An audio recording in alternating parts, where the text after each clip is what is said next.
Hey, Steve Dace here, and I wasn't planning to do any more for Michigan podcast until next week because I'm actually not back to work until then. But after the trip I just experienced to the Rose Bowl, we just got home. We just landed.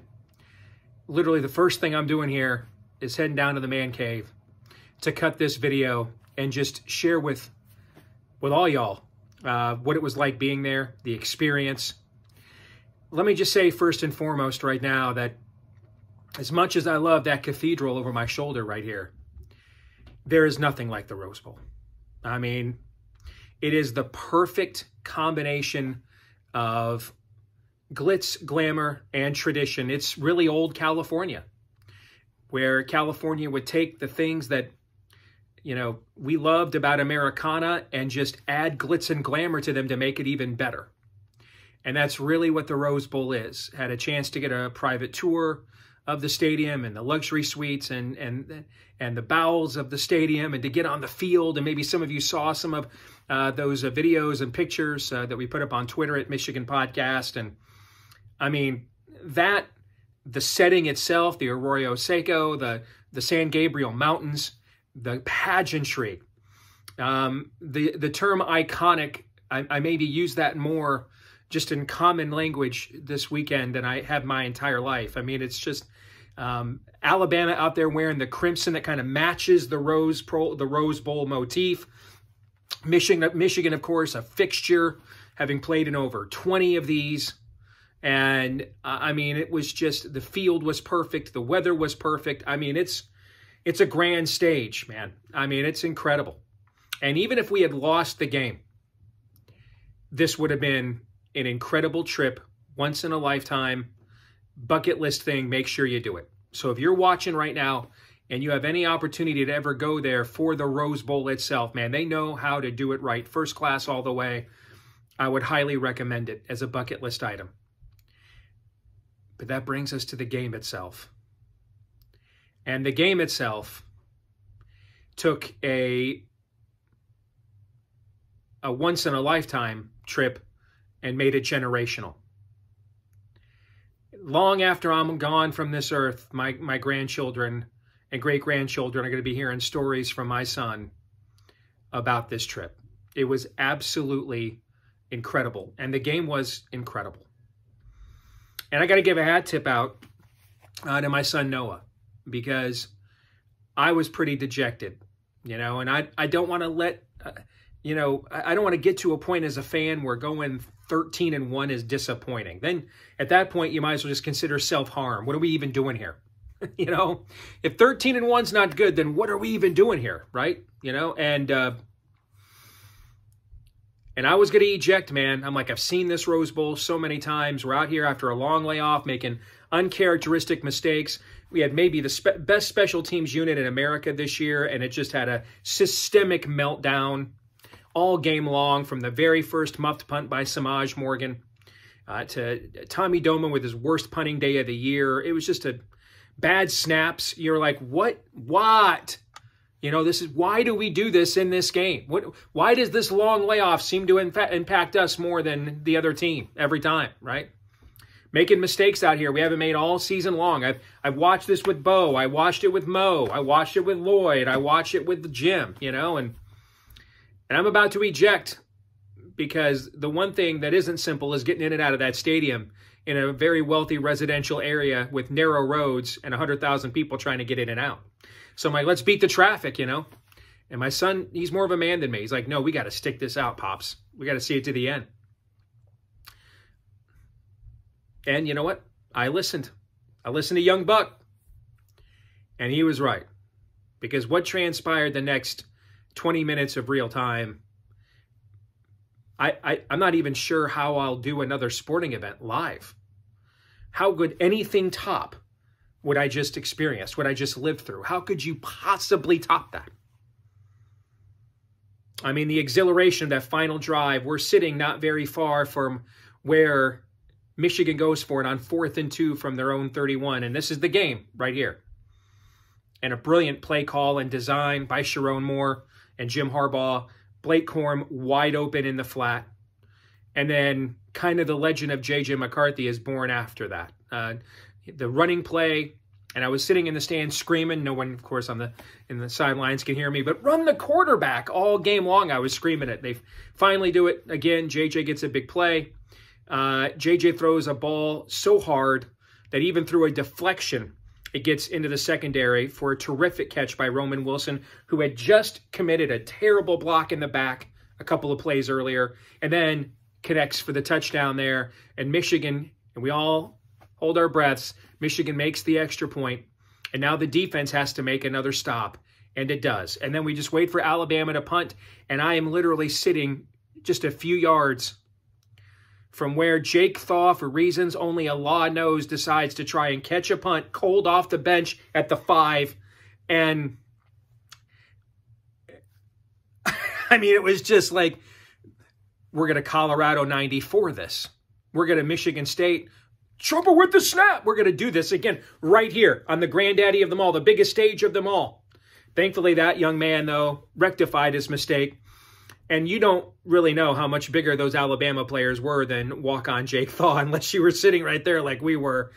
That young man, he paid for that muff. That's probably why he wasn't getting yelled at. We went to the sidelines. He paid a harsh, his body is probably still recovering from the penalty that he paid from the Alabama special teams for muffing that punt.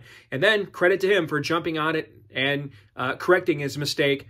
And we get to overtime. And then the iconic run, there's that word again, from Blake Corum. By the way, you know, all of Blake's touchdown runs that have been of more than 5 yards have all been in Michigan's biggest wins, at Penn State, Ohio State, and in this Rose Bowl.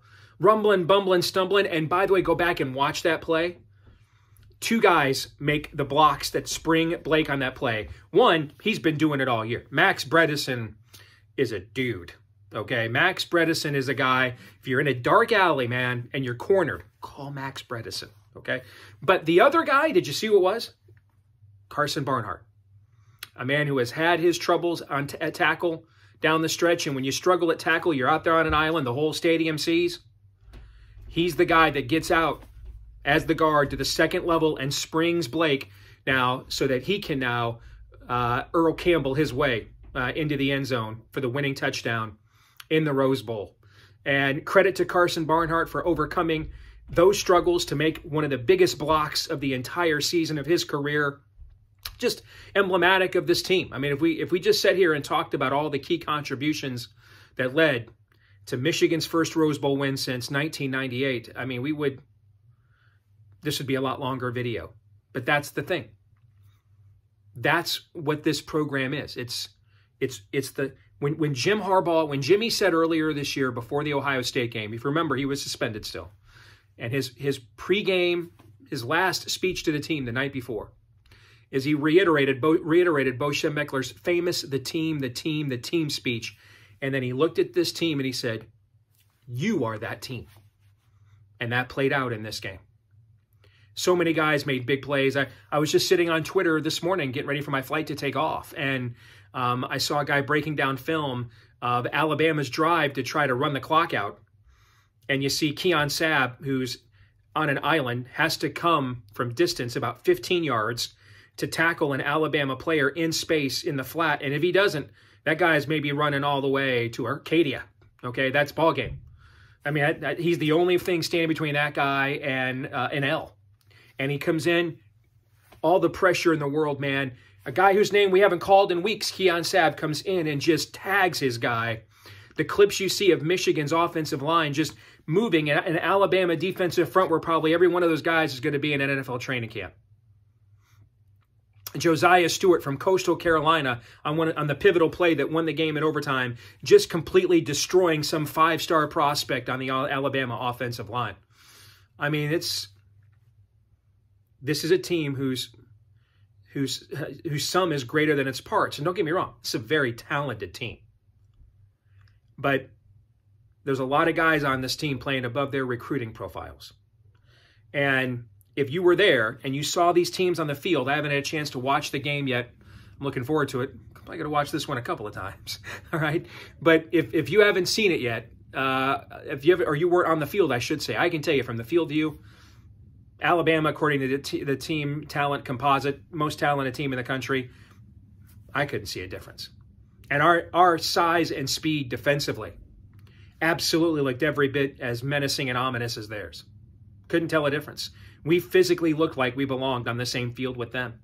And we did. Frankly, if we had not made some of the mistakes we did, we probably win this game by a couple of touchdowns. But you take the W when you can get it, man. And we have our first playoff victory, an absolutely incredible. I can't even tell you what it was like being in that stadium. The back and forth of the dueling fourth quarter songs. We went first with Mr. Brightside. They went next with Dixieland Delight. And it was almost like the momentum swung in the game with the songs. I mean, the entire night was majestic. It was unbelievable. If you ever get a chance to do this in your life, make it so. You won't regret it, I promise you. And then what it was like in that stadium when both Blake scored and then the final stop, it was absolutely amazing. I mean, as I'm talking about it, my mind's eye now is remembering it just as if it happened 10 minutes ago. And I'll never forget it, man. I'll never forget it. An incredible event, an incredible team. It's been an incredible last 3 years. And so many quality players. I haven't mentioned this a lot, and that's been purposeful because it opens up kind of a bag of worms for some people, especially given the bent that Michigan is traditionally known for. But to hear so many of these players, from JJ to Blake, I mean, key players on the team, talking about spirituality and their faith and the role that combined common cause has had on their team, I just don't know how you could be prouder as a fan. It is whatever comes Monday night. It's the perfect season. Not just in record, but in the way that it played out and in the caliber of these young men. You can be proud of them. And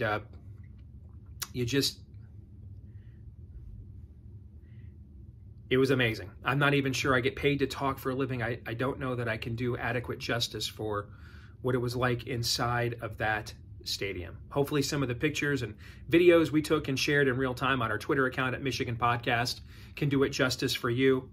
But now we turn our attention to the national championship game against Washington.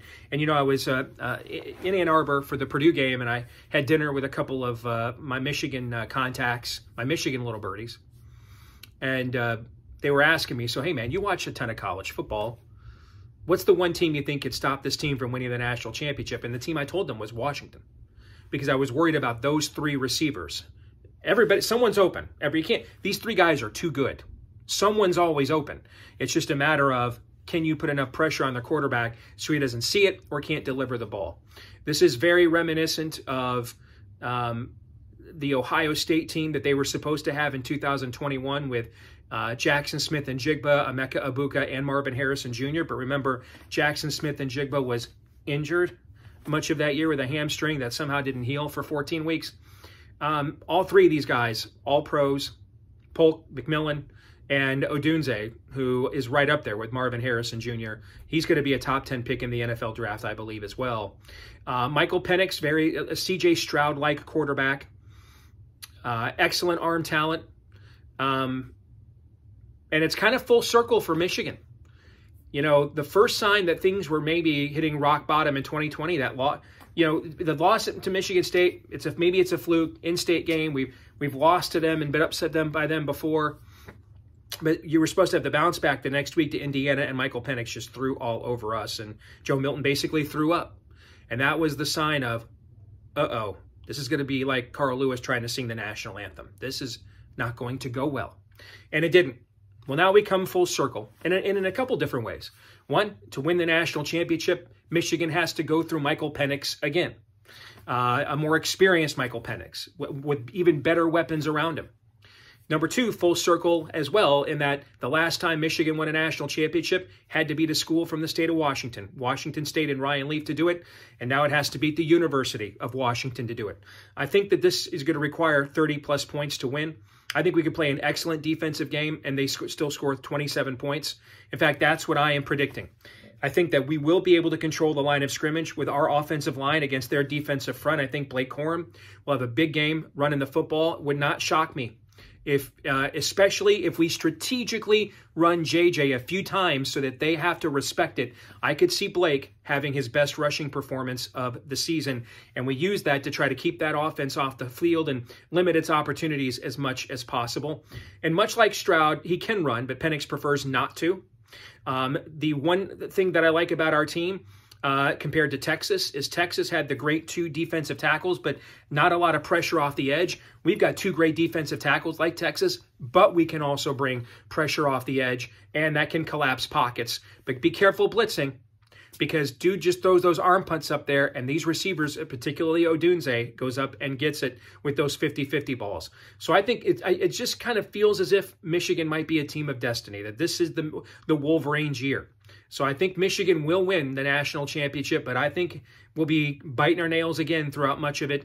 I'm going to go Michigan 34 with a grind out the clock, end the game, you know, by running the ball to run out the clock kind of drive. Michigan 34, Washington 27.